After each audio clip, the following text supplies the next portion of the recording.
Trabalhei naquela empresa por quase 8 anos. Entrei cheio de sonhos, acreditando que aquele seria o lugar onde eu construiria minha vida. Mas o que eu vi lá dentro, ninguém jamais acreditaria. Era para ser só mais um dia comum, até que eu testemunhei algo que mudou tudo e me transformou em uma pessoa que eu mal reconheço hoje. Anos se passaram e eu tentei esquecer, fingir que nunca aconteceu, mas a verdade pesa e chega um momento em que o silêncio se torna insuportável. Hoje, finalmente, vou contar o que aconteceu e por que nunca mais fui o mesmo. Eu me lembro do primeiro dia naquela empresa como se fosse ontem. Era uma manhã clara de segunda-feira e eu estava nervoso, segurando a pasta com meus documentos, vestindo a mesma camisa que usei na entrevista. O prédio era imponente, com janelas espelhadas que refletiam o sol e o ritmo apressado de quem já estava acostumado com aquela rotina. Para mim, era o começo de algo novo, um recomeço. Meu nome é Rafael Lima e naquela época eu tinha 28 anos. Havia acabado de me mudar para a capital, deixado para trás minha cidade pequena e os sonhos simples que carregava. Consegui o emprego em uma empresa de tecnologia, a TechWave, uma daquelas que prometiam inovação, liberdade e um futuro brilhante. Eu acreditava em cada palavra que ouvi durante a entrevista. No início, tudo parecia incrível. O ambiente era moderno, a equipe era jovem e o discurso dos líderes era inspirador. Lembro-me de quando o diretor de operações, Sr. Maurício, nos reuniu no auditório e disse: "Aqui todos têm voz, todos fazem parte do sucesso." E eu acreditei. Os primeiros meses foram de aprendizado e entusiasmo. Eu trabalhava no setor de suporte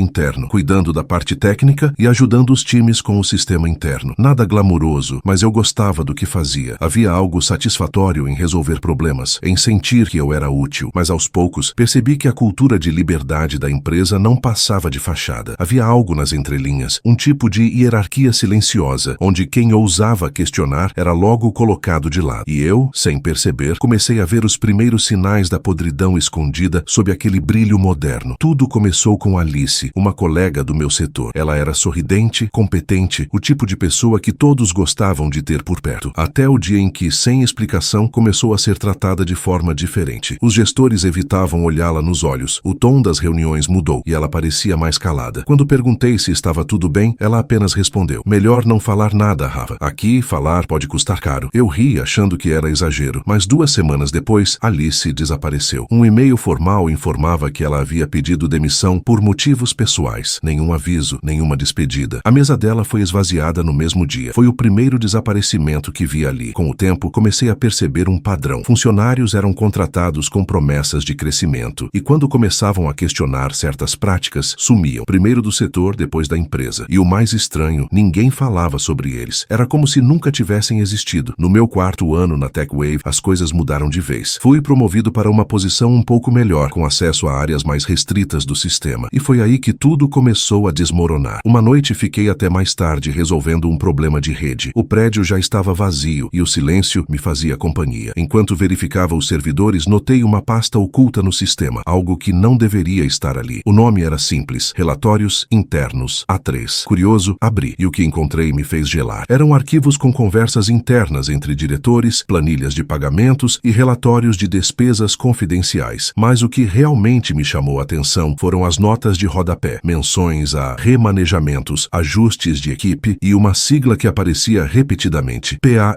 No começo pensei que fosse algum código de projeto, até que encontrei um arquivo chamado PAR, Diretrizes de Implementação. O texto era frio, calculado: procedimento de avaliação e remoção, identificar funcionários com um comportamento potencialmente prejudicial à imagem ou sigilo da companhia, executar desligamento imediato e completo. Nenhum registro deve permanecer. Meu corpo inteiro congelou. Eles estavam apagando pessoas, literalmente. Meu primeiro instinto foi fechar tudo e fingir que não vi, mas a curiosidade, ou talvez o medo, me fez continuar. Rolei a tela até o final do documento e encontrei algo ainda mais perturbador: uma lista de nomes. Alguns deles conhecidos, colegas, supervisores, até a da Alice, todos marcados com a sigla Processo Concluído. Senti o estômago embrulhar. Corri para o banheiro, lavei o rosto e me olhei no espelho. O reflexo mostrava alguém apavorado, mas incapaz de se afastar daquilo. Eu sabia que, a partir daquele momento, nada seria igual. Passei a semana inteira em silêncio, tentando agir normalmente, mas algo dentro de mim já havia mudado. Comecei a observar mais. Via conversas sussurradas nos corredores, olhares desconfiados e percebia que as pessoas sabiam mais do que demonstravam. Até que um dia fui chamado à sala do diretor Maurício. Ele estava sozinho e seu tom de voz era quase amigável demais. "Rafael, eu estive vendo seus acessos ao sistema", disse ele sem rodeios. "Você andou explorando áreas que não devia, não é? Meu coração disparou. Foi um erro. Eu estava só resolvendo uma falha de rede. Tentei justificar. Ele sorriu, mas o olhar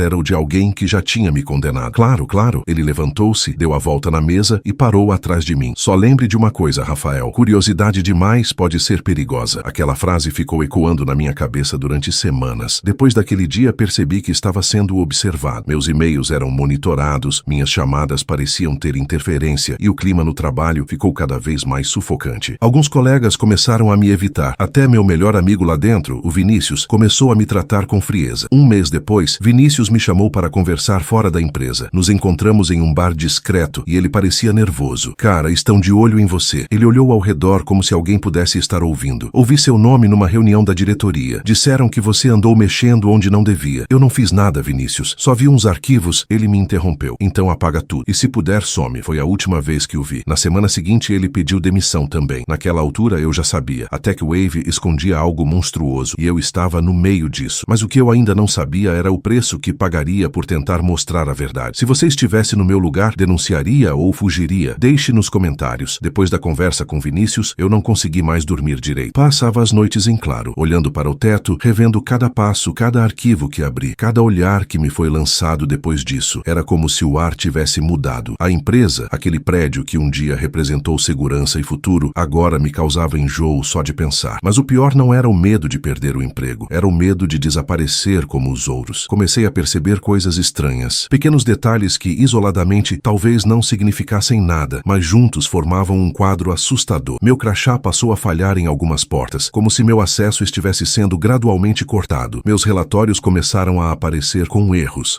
que eu não havia cometido. E um dia, encontrei uma cópia impressa do meu currículo na mesa com a palavra substituto escrita à caneta no topo. Aquilo não podia ser coincidência. Certa manhã entrei na cozinha da empresa e ouvi duas colegas conversando baixinho. Ele vai ser o próximo, aposto. O Rafael? Perguntou a outra. Achei que ele era protegido do Maurício. Protegido? Ela riu. Ninguém é protegido. Quando me viram, pararam imediatamente. Fizeram um sorriso forçado e saíram. Eu fiquei ali, parado, com a xícara tremendo na minha mão. Naquele mesmo dia, recebi um e-mail interno com o título Confidencial, acesso restrito. O conteúdo era apenas uma frase. Não confie em ninguém do seu andar. Não havia remetente identificado. Era como se alguém de dentro estivesse tentando me avisar. Mas quem? Eu estava no limite. Decidi que precisava sair, mas antes precisava entender o que realmente estava acontecendo. Algo em mim dizia que, se fugisse agora, eles encontrariam um jeito de me silenciar para sempre. Então fiz o que qualquer pessoa aterrorizada e desesperada faria. Comecei a gravar tudo. Levei um pequeno gravador de bolso para o trabalho e o deixava ligado durante as reuniões, as conversas de corredor, até mesmo quando alguém me chamava para um papo rápido. Eu queria provas, queria algo que me desse segurança caso tentassem me incriminar. Foram dias de tensão. E então, numa noite de sexta-feira, recebi um chamado do diretor Maurício, o mesmo tom polido, a mesma calma artificial. Rafael, você pode vir à sala de reuniões às 20 horas? É urgente. Olhei o relógio. O expediente já tinha acabado. Tudo dentro de mim gritava para não ir, mas eu fui. O andar estava vazio, as luzes mais fracas do que o normal. Caminhei até a sala e, quando entrei, senti o frio do ar-condicionado bater na pele suada. Maurício estava lá, com outro homem que eu nunca tinha visto. Alto, bem vestido e com um olhar clínico, como quem analisa o medo de alguém. Sente-se, Rafael, disse o diretor. Temos algo importante para discutir. O outro homem ficou de pé, encostado na parede, apenas observando. Você andou acessando áreas restritas do sistema, continuou Maurício. E sinceramente estou curioso. Por quê? Eu estava resolvendo uma falha no servidor. O sistema me direcionou para lá. Ele sorriu. Aquele sorriso frio que eu já conhecia. E o que você viu, Rafael? Nada que me dissesse respeito, respondi, tentando manter a voz firme. Ele se inclinou sobre a mesa. Mentir só piora as coisas. Por um instante, o silêncio dominou a sala. Eu ouvia o som do ar-condicionado, o leve estalar da cadeira, o batimento do meu coração. Então ele se levantou, deu a volta e parou atrás de mim novamente. Sabe o que eu admiro em você? Disse com a voz baixa. Você é curioso, observador, um tipo raro. Pena que a curiosidade mata, não é? O homem ao fundo deu um passo à frente. Eu me levantei num instinto puro e foi aí que o gravador no meu bolso deslizou para o chão, emitindo um leve som. Maurício olhou para o aparelho. O tempo parou. Ele o pegou, apertou o botão de play e o som da nossa conversa ecoou na sala. Eu sabia que estava acabado. Então é isso, ele disse com calma. Está gravando a diretoria agora? Eu tentei me explicar, mas as palavras não saíam. O outro homem, silencioso, se aproximou e colocou uma pasta sobre a mesa. De dentro, tirou um envelope. Assine, disse Maurício. Peguei o papel. Era um termo de rescisão a pedido do funcionário funcionário, com data retroativa. Eu não vou assinar isso. Ele me olhou nos olhos. Se não assinar, vai sair daqui de outro jeito. A ameaça era clara, e naquele momento percebi o quanto estava sozinho. Assinei, com mãos trêmulas, mas assinei. Ele recolheu o papel, olhou para o homem de terno e disse: providencie. Não esperei para saber o que significava. Saí correndo dali, entrei no elevador e fui embora sem olhar para trás. Nos dias seguintes, recebi uma série de mensagens anônimas, todas com o mesmo padrão. Você fez a coisa certa, fique quieto. Mas como ficar quieto depois daquilo? Usei o pouco dinheiro da rescisão para me mudar de cidade. Fui morar em um quarto simples e por um tempo tentei esquecer. Evitei internet, evitei pessoas, mas o medo não foi embora. Às vezes eu acordava com o som de passos no corredor, jurando ouvir alguém do outro lado da porta, e então, 2 meses depois, recebi uma carta, sem remetente, dentro um pendrive. No corpo do e-mail dizia apenas: você não foi o único. Quando conectei o dispositivo, encontrei pastas com nomes de funcionários desaparecidos, arquivos, gravações, relatórios, pessoas sendo removidas do sistema, dos registros, das planilhas, gente que oficialmente nunca existiu. E no final de uma das gravações, uma voz que reconheci imediatamente, a de Maurício. Enquanto eles tiverem medo, nada disso vem à tona. E se algum deles resolver falar, nós cuidamos. Foi quando entendi que o que aconteceu comigo era parte de algo muito maior, um sistema que destruía pessoas sem deixar rastros. Ali, olhando para aquelas provas, percebi que eu tinha 2 opções: continuar fugindo ou expor tudo mesmo que custasse minha vida. E foi aí que decidi que o silêncio não seria mais meu refúgio, seria minha arma. E você? Se estivesse com provas que poderiam derrubar uma empresa inteira, teria coragem de revelar? Comente o que faria. Os dias que antecederam a decisão foram os mais longos da minha vida. Eu dormia pouco, comia menos ainda, e cada barulho do lado de fora me fazia levantar da cama e olhar pela janela. Viver com medo é como respirar através de um vidro. Você vê o mundo lá fora, mas sente que o ar nunca é suficiente. Eu já sabia demais. Tinha provas, nomes, vozes gravadas. A pasta com o pendrive ficava escondida dentro de uma caixa de ferramentas, e eu a conferia todas as noites só para ter certeza de que ainda estava lá. Mas quanto mais o tempo passava, mais a ideia de permanecer calado me corroía por dentro. Um dia, enquanto caminhava pela rua, vi uma manchete de jornal: TechWave expande negócios e lidera ranking de empresas mais inovadoras do país. Meu estômago revirou. Eles estavam prosperando. Enquanto isso, eu mal conseguia dormir sem trancar a porta 3 vezes. Foi ali, naquela calçada, que decidi. Eu ia contar tudo. Passei as semanas seguintes montando um dossiê completo. Reuni e-mails, gravações, documentos, até cópias físicas dos relatórios que eu havia impresso antes de sair. Tudo. Fiz 3 cópias idênticas. Uma comigo, uma deixei com um amigo de confiança em outra cidade e outra escondi num cofre alugado. Se algo acontecesse comigo, o conteúdo seria enviado automaticamente para a imprensa. Mas antes, eu precisava olhar nos olhos do homem que destruiu tantas vidas. Marquei uma reunião com Maurício sob o pretexto de negociar meu retorno. Para minha surpresa, ele aceitou. Quando cheguei à sede da TechWave, quase 6 anos depois de ter sido expulso, senti um arrepio percorrer o corpo. O prédio ainda era o mesmo, frio, limpo demais, quase estéril. O tipo de lugar onde o silêncio grita. Fui conduzido até a mesma sala onde tudo começou. Quando a porta se abriu, lá estava ele. O mesmo terno caro, o mesmo sorriso cínico. Apenas os cabelos grisalhos denunciavam o passar dos anos. Rafael, ele disse, estendendo a mão como se fôssemos velhos amigos. Faz tempo, hein? Ignorei a mão e me sentei. Eu vim porque quero encerrar o que você começou. Ele riu. Ainda com essas teorias, Você sempre foi dramático. Abri a pasta e espalhei os papéis sobre a mesa. Planilhas, transcrições, áudios. A expressão dele mudou imediatamente. Isso é sério, Maurício. Eu tenho tudo, disse. E não estou sozinho. Por um instante, o homem à minha frente perdeu o controle. Vi o medo passar pelos olhos dele, mas logo deu lugar à raiva contida. Você não entende, Rafael, disse inclinando-se sobre a mesa. Isso é maior do que nós. Você acha mesmo que vai conseguir derrubar tudo sozinho? Não sozinho, respondi, mas com a verdade eu posso. Houve um silêncio pesado. Ele se recostou na cadeira, cruzou os braços e deu um meio sorriso. A verdade não importa. As pessoas acreditam no que a gente mostra a elas. Foi a última frase dele antes de eu me levantar e sair. 2 horas depois, os primeiros arquivos começaram a ser publicados. Eu havia programado tudo. O dossiê completo chegou a 3 jornais, a uma emissora de TV e a um grupo de investigação digital. As matérias explodiram como dinamite. As provas eram incontestáveis. Manipulação de dados, lavagem de dinheiro, corrupção, subornos, desaparecimento de funcionários. Nomes grandes estavam envolvidos, inclusive políticos. O país inteiro comentava. A TechWave virou sinônimo de escândalo. As prisões vieram rápidas. Primeiro alguns diretores, depois o próprio Maurício. O homem que um dia me ameaçou dizendo que eu seria esquecido, agora estampava capas de jornal com a legenda: executivo preso em esquema de corrupção bilionário. Mas o preço da verdade verdade não é leve. Nos meses seguintes vivi como um fantasma. Fui chamado para depor inúmeras vezes. Minha imagem circulou nos noticiários e cada entrevista me drenava um pouco mais. As ameaças voltaram. Cartas anônimas, mensagens no celular, olhares desconfiados na rua. Eu nunca soube de onde vinham, mas aprendi a conviver com elas. Até que um dia recebi um envelope sem remetente. Dentro, uma única foto. Era eu, saindo de casa, tirada de longe. No verso, uma frase escrita à mão. Nem todo mundo foi preso. Aquele aviso me congelou. Mudei novamente de endereço. Troquei o número do celular e comecei a viver no anonimato. Hoje, ninguém sabe exatamente onde estou. Às vezes, acordo no meio da noite com a sensação de estar sendo observado. Outras vezes, ouço passos no corredor e prendo a respiração até o silêncio voltar. Mas sabe de uma coisa? Eu faria tudo de novo, porque no fim, a verdade é a única coisa que ninguém pode apagar. E é por isso que eu estou contando essa história agora. Porque ainda há nomes, ainda há pessoas, ainda há vozes que nunca foram ouvidas. E talvez alguém, em algum lugar, precise entender que o medo só tem poder quando a gente se cala. Então, se você está ouvindo isso e vive algo parecido, não espere tanto tempo quanto eu esperei. Não deixe o silêncio te engolir. A verdade dói, mas o silêncio mata devagar. E você, o que faria se descobrisse que sua empresa esconde algo que destrói vidas? Deixe seu comentário. Eu quero saber se, no meu lugar, você teria coragem de falar.